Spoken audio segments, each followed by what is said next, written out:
Good morning, everybody. My name is Gabby. I am here with Sadie. We are wrapping up her first week of off board and train with us here at Paw Forward Dog Training. She's a very sweet girl. And what we are going to be doing today is just going through a little bit of what she has been working on this week. Off.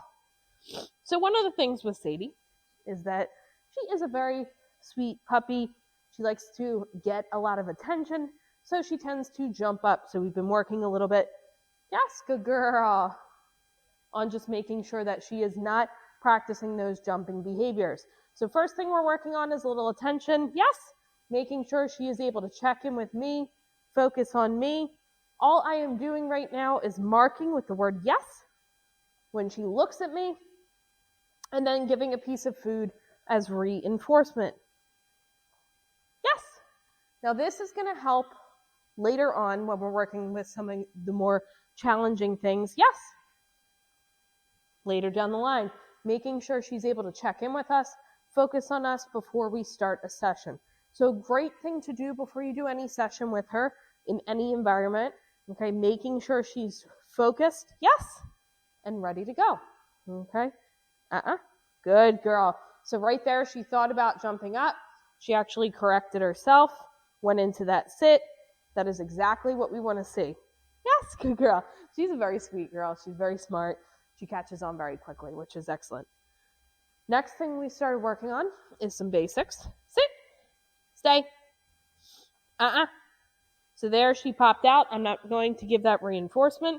I'm going to put her back into that position. Sit. Stay. Yes. And then I can give that reinforcement for that success. Free.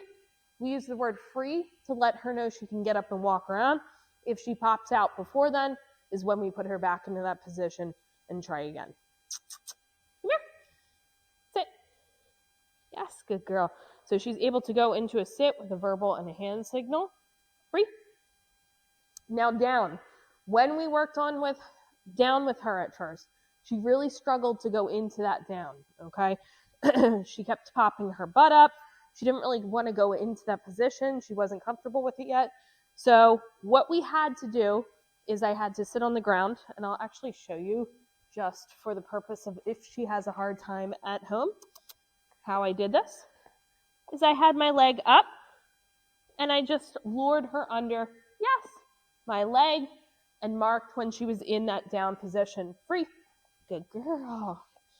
And we gradually worked on lowering my legs so she couldn't fully go underneath of it. And now you can see she goes into that down with ease, which is excellent. So let me show you that. Down. Yes. Good girl. So very quickly going into that down. She gets a little excited about the treats. Down. Stay. So there she popped out, putting her back in. Nope. So she's getting too excited. I'm going to reset her. I'm going to walk her away and try again. Down. Good girl. Yes. Very nice. Free. And then what you start to do is when she gets comfortable with that, you start to build up that duration or that distance, okay? As she starts to get more comfortable, you can do duration, distance, or distraction, but we want to make sure we're gradually increasing those, okay? Very nice. So she's doing well with that. Last thing we worked on is a little bit of leash. So we actually have one of our harnesses on her. It is a harness that has a front and a back clip, and we have that leash attached to the front of the clip. And the reason for that is it helps in preventing some of that pulling behavior, okay? So some of the words you'll hear me say, let's go. Yes, good girl. Turn when we're changing directions. Yes, good job.